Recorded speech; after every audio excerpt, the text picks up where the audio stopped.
Yep, my microphone should be on. This is an update on Hercules under saddle, and I'm trying the camera in a new place. I'm kind of hoping this works better for some of the riding videos. It's a little hard to work around the tripod and the camera when I'm doing groundwork, but I thought I would check this out and see how it works. So with Hercules, we've started the trot work. That was his last video update. And the trot work, he's good for about 10 minutes each way. He's getting a little bit better each time, but it's going to take a while on the long reins for him to start making really good changes. So today we warmed up with 10 minutes to the right, 10 minutes to the left, the walk-trot transitions. At least we're already to the point that I don't need the whip, but I have to stay kind of close to him to push him back into trot. He's still not super keen on making that upward transition. So we did that as our warm-up, and then we just did 10 minutes walking to the right. And I can definitely feel as we're starting on the trot work that he's a little more supple and soft muscularly, even a little easier going forward, but he goes a little stronger back into his strongest pattern of crookedness once we started introducing trot. So after the warm-up on the ground of trotting each way, what I'm doing is the same thing we've done most of the summer under saddle, just staying on a large circle, trying to get the back level and the neck straight to the point that he lengthens the neck, and then I'm letting him basically fall and stay in long and low.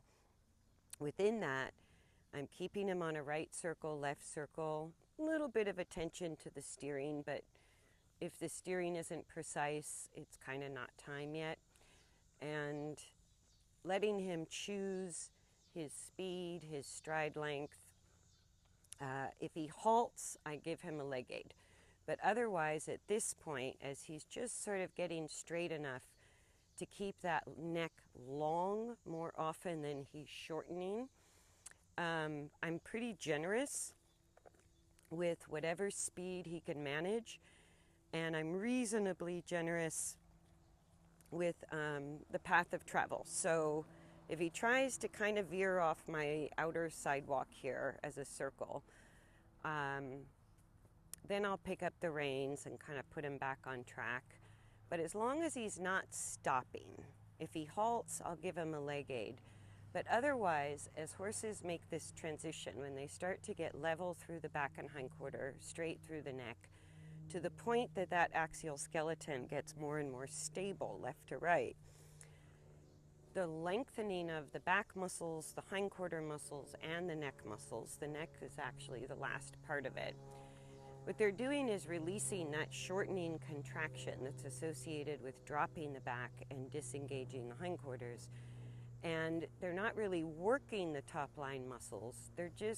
He's just releasing chronic shortening contracted use of the muscle, overworking the top line muscles, and especially in a shortening contraction.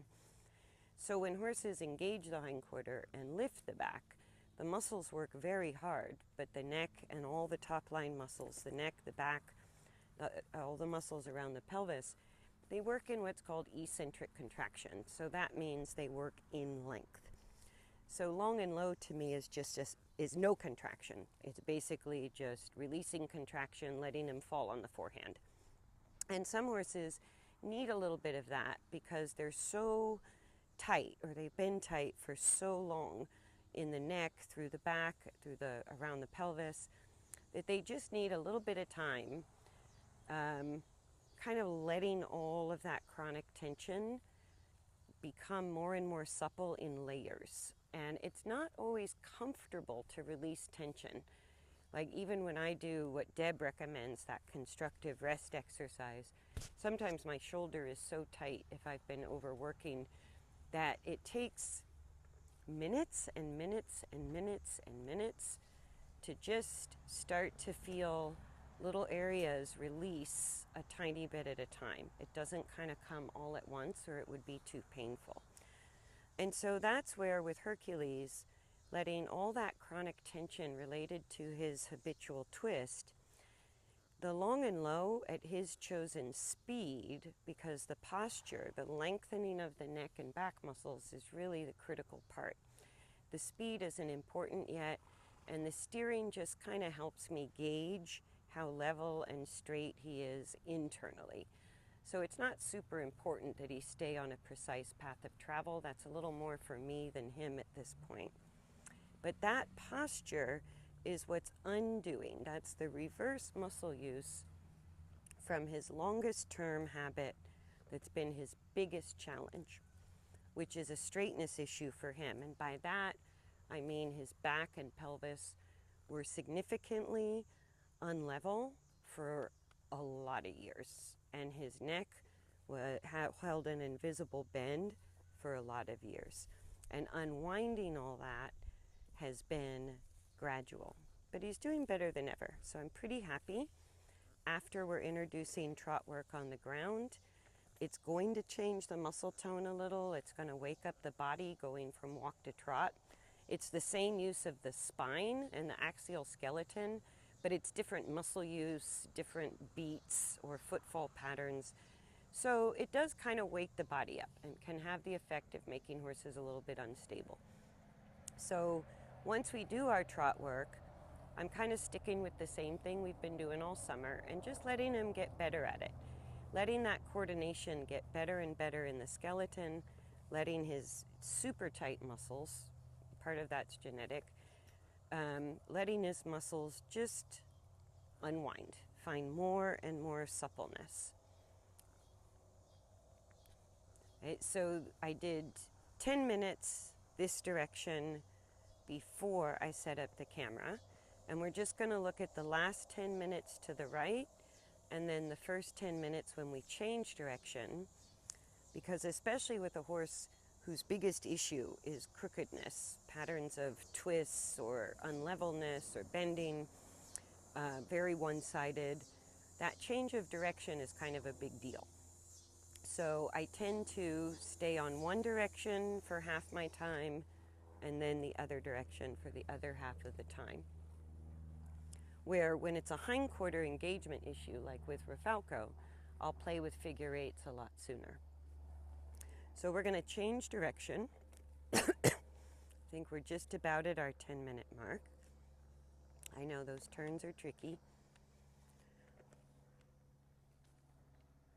And we're going to play, recently going left has been his harder direction. Up until he made some breakthroughs, the right used to be the much harder direction. Now that we've got the back and hindquarter a little more solid, we've got things a little bit straighter and more equal. Hopefully that camera is still following me. I don't know how it works in the middle. That looks good. So now going to the left, very often I'll have his nose a little bit tipped to the outside. His neck is actually straight to what his back is doing, which feels backwards and weird when you ride it. But it's because of that severe sort of dorsal tip left twist, and he's really working through it. That blowing is an excellent sign, releasing chronic tension, not having any stress. And so what looks like a slight outside bend is actually keeping Hercules straight on his harder direction. And if he bends it too much, I'll use a little bit of inside rein. So I'm just balancing my body weight left to right, not letting him roll me to the left or push up against me on the right. And then gently playing with sort of putting his pole in a direct line to my seat bones. When he shortens the neck like that, he's getting a little bit more crooked, dropping his back, losing his hindquarters. And as he lengthens the neck, which isn't a lot, there, that's a little better. When he lengthens the neck like that, it's because the spine is getting straighter and more level mechanically, so he doesn't need that shortening muscle contraction. If the pelvis is more stable, if the spine is in a better, more appropriate alignment from the pole to the tail, and as I resist his biggest issue, which was excessive rotation of the spine, which meant he rolled his barrel kind of low on the left, high on the right, and the same for his pelvis. And that's part of the reason he really didn't want to go forward, because it wasn't comfortable. He was significantly crooked, so pushing harder makes him more crooked. And so that's why, especially if I'm just trying to get more and more of that length, allowing him to fall in long and low, as long as they're not stopping, I got to be happy with whatever speed they give me. If he suddenly, and some horses will do this if they're more forward, he has a tendency to not want to move forward, so I'm just happy if he's not stopping. But horses that tend to rush, they might, as they lengthen the neck, go into trot. And I go, that's fine too. They can go into trot. I can do the same level, straight alignment with the axial skeleton. They can find length in the trot, same as the walk. And for horses that tend to be a little too forward, sometimes that's the easier place to start kind of habituating the long and low posture as a counterbalance to the crookedness or the dropped back.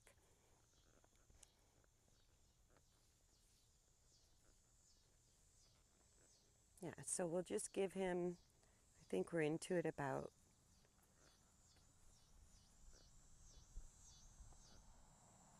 almost 5 minutes. I'm trying to think. I looked at my watch and I didn't 100% register. But I think I did 10 minutes to 2:50, so it should be 3 o'clock. Is 10 minutes this way. And I'll ride him 20 minutes each way, and we did 20 minutes of trot. So that's kind of his full hour. But I'm just videotaping the last 10 minutes tracking right and the first 10 minutes tracking left, where you can see, especially after we introduced trot work last week, that he's not consistent in that lengthening of his neck. He's not consistent in that long and low posture, especially this direction when we first change. So what that's telling me is he doesn't feel stable in that internal straightness or the alignment of his spine and the upright rotation. So he kind of lengthens, shortens, lengthens, shortens. Yeah, so the more steps I get like that, the more I know the skeleton is staying where it should be, and the skeleton is doing most of the work to stabilize movement. As soon as the skeleton gets a little unstable, or the spine loses that alignment, or the rotation tilts, the instant response, it's unconscious, it's automatic, it's dynamic, is the neck muscles shorten, the back muscles shorten, the pelvic muscles shorten, because the muscles are kicking in to fulfill the role of stability whenever the spine, rib cage, or pelvis gets a little unstable. Yeah, so you can see that while we work on the trot on the ground, this definitely needs a little bit more solidifying under saddle, and especially on the left direction. He goes a little slower to the left than he does to the right, but for him that's probably a good sign. If slowing down comes with a longer neck, then of course I want them to do that. If slowing down shortens the neck, I might push with my legs a little bit. If speeding up lengthens the neck, I'm going to let them go faster. If speeding up shortens the neck, I'm going to use my reins and say, hey, let's not do that. So every horse, it's complicated and it's unique and it's individual. So we kind of have to watch some of the visual markers as well as what we feel to know, is it appropriate to give leg or give rein? Is it appropriate to ask him for more speed or let him pick his speed? Is it appropriate to be precise on the path of travel or not? right? So anything that gets me the change of posture, where he's really releasing, he's getting more stable skeletally with that straightness through the midline, and longer and more supple in his top line muscles, I go, that's what I'm going to do. Whatever makes that easier for Hercules to achieve, that's what we're going to do. And I definitely found with him, as long as he's not stopping, I just leave my legs off. I let him adjust his stride length, adjust his speed. If he does stop, I don't think he's pooping. We go back into walk, and as soon as he's moving, my legs are off, and I'm focused on level across the saddle and straight from the pole to my seat bones. And when horses are super crooked, that doesn't mean my body weight is equal or that the neck necessarily looks straight.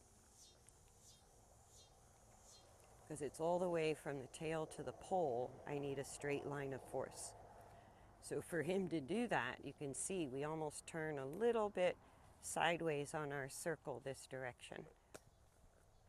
But that will help him learn not to just overload and lean on that left front leg, which was part of his crookedness pattern.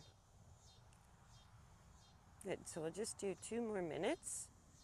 I'm pretty happy with how he's doing under saddle. It's a little bit, it's just going to take his body the time it's going to take until it gets easier. But the fact that I don't need the lunge whip anymore when I ask him to trot on the long reins is actually a huge, huge sign that Hercules is getting more comfortable in the trot, that he's willing to go into the trot without me having to tap him with the whip. Right? And a little bit at a time, he's starting to maintain trot longer and longer. The trot is still complete crap. He's very shuffly, he's very on the forehand, he's not really pushing. But 10 minutes each way just sort of lets him explore it in a gentle way. And we try to do that at least 5 days a week. So I go, it'll be cumulative, but I don't want him to get tired, and I don't want him to protect himself from trotting. If I do it too long or exhaust him or make him uncomfortable, he'll fight me and he won't want to trot at all. But if I just keep it easy and I let him look like crap for as long as he looks like crap, little by little, he figures out, with, I have the guidance of the long reins and the transitions that I'm stimulating, but the rest is kind of up to him to figure out how to get more comfortable. And then solidifying these changes in his skeletal coordination under saddle at the walk, where he's happier and I can work on it longer, that's going to help the trot, and the little bit of trot work is going to help solidify this long and low posture that I want at the walk. I think the camera's still following me. That's good. So I'm going to do 10 more minutes this way, but that's a long enough update.